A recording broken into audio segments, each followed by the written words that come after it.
Thank you very much. And I would also prefer if the technicians would manage my slides. Thank you. First of all, well, one slide back, please. First of all, I would like to thank the Epilepsy Foundation for the invitation to briefly share with you NEUmiRNA. And I can't resist using this opportunity to share also how happy I am to learn that Lynn Kramer this year is the recipient of the Accelerator Award.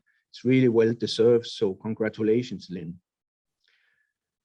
NEUmiRNA is a very recent company, and it's based on the philosophy that RNA medicine seems to represent a very promising and new modality that we think may enable to design new treatments that takes us away from previous treatments targeting symptoms and into treatments that actually modify disease and therefore hold a new potential to treat both drug resistance and aspire to cure epilepsy.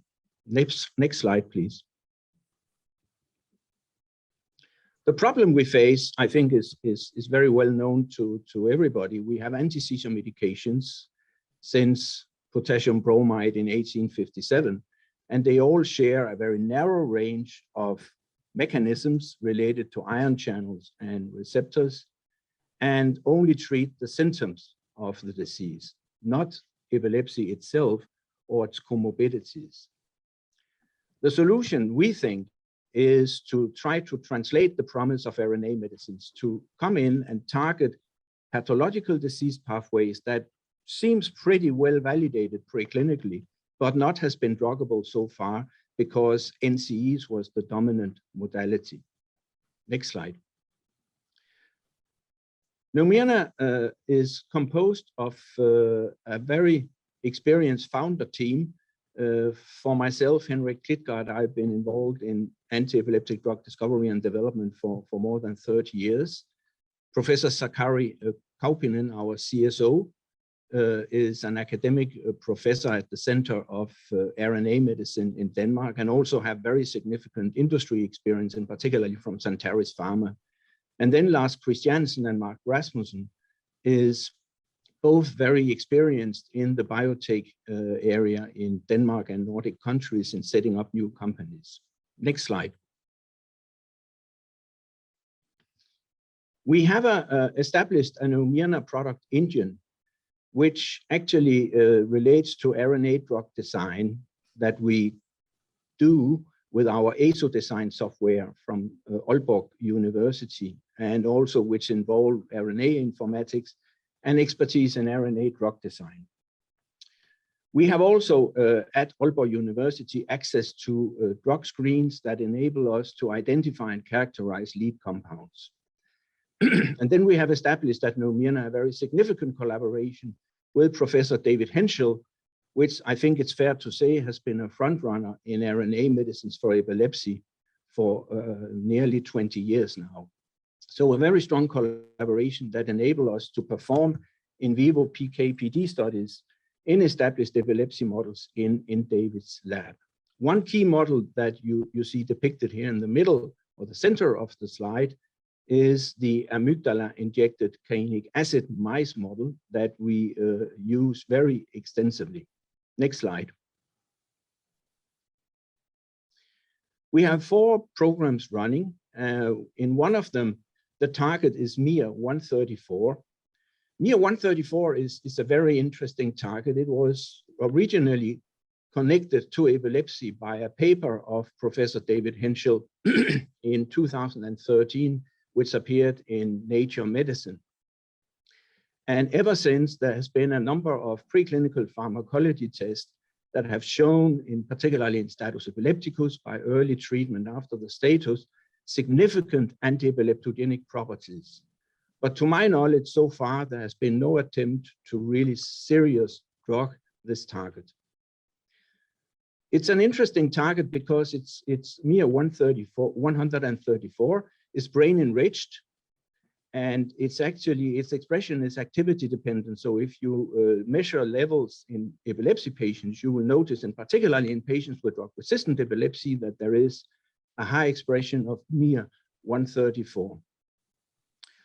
One of the key targets of regulated by miR-134 is limb kinase, which is known to impact the volume and the width of dendrites, and thereby it appears that miR-134 can exert anti-epileptogenic properties by interfering with the creation of neural networks that are behind the chronic epilepsy observed in epilepsy patients. Next slide. Beyond the very strong, no, please go on. Yeah, beyond the very strong preclinical validation for miR-134 as a target where inhibition relates to anti-epileptogenic properties, we have some pilot data that is highly encouraging and which actually suggests that we may have both an ability to interfere with drug-resistant seizures and to potentially interfere with epilepsy itself if we modulate miR-134. The pilot experience I refer to is shown on this slide. You will notice that in the left part of the left figure, during 14 days, the animals develop clearly chronic epilepsy. And after 14 days, one group, the red group, is administered vehicle, and the blue group is administered 1 nanomole of an AntimiR-134. The latter group, the blue group, has more or less a complete disappearance of the seizures about 6 to 7 days after administration, whereas you see a much more prominent expression of seizures in the vehicle-treated group. And then if you go to the end of the right figure, you'll notice that this disappearance of seizures in the AntimiR-134 treated blue group is consistent all along to 70 days after we initiated start of the study. This suggests, and this is very interesting, because if you look at this model, the amygdala injected canic acid model, Peter West and colleagues in December last year published a very extensive characterization of the model and actually showed that chronic administration of existing anti-seizure medications in all cases cannot interfere significantly with the drug-resistant seizures in this model. However, AntimiR treatment with 134 AntimiR can actually do the job. And more importantly, or equally important, can actually lead, it appears, to a disappearance of the seizures on a permanent basis. This is why we believe there is an opportunity here to treat not just drug-resistant seizures, but also to aspire to treat the disease itself. Next slide.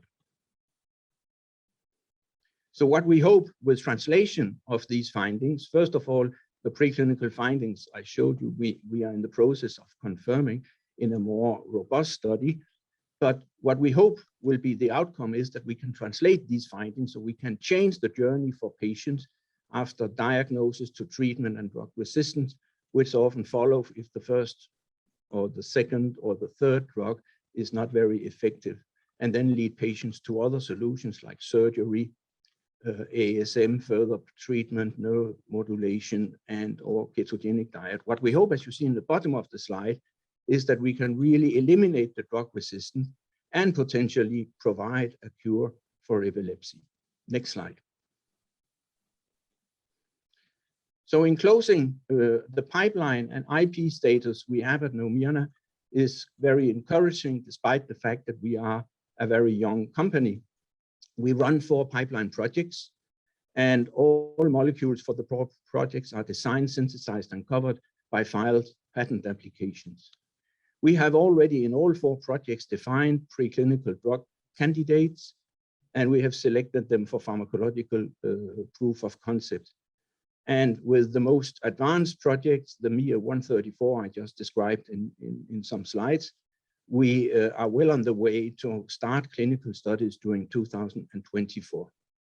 So thank you very much again for this opportunity to give you a brief introduction to NEUmiRNA, and thank you for sharing our ambition of curing epilepsy.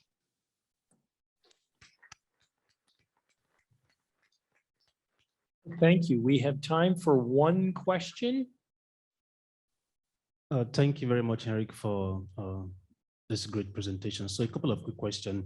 I just wanted to ask first, Given that we know that mRNA targets a lot of genes, so I was wondering if there were off-target effects, in this approach, like following the administration of your compound, if there were off-target effects.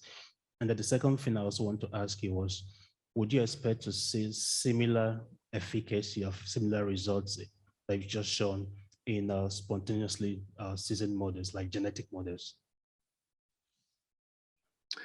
Regarding the first question, we use RNA sequencing to determine the selectivity, and this is one of the criteria we use in our selection process for drug candidates.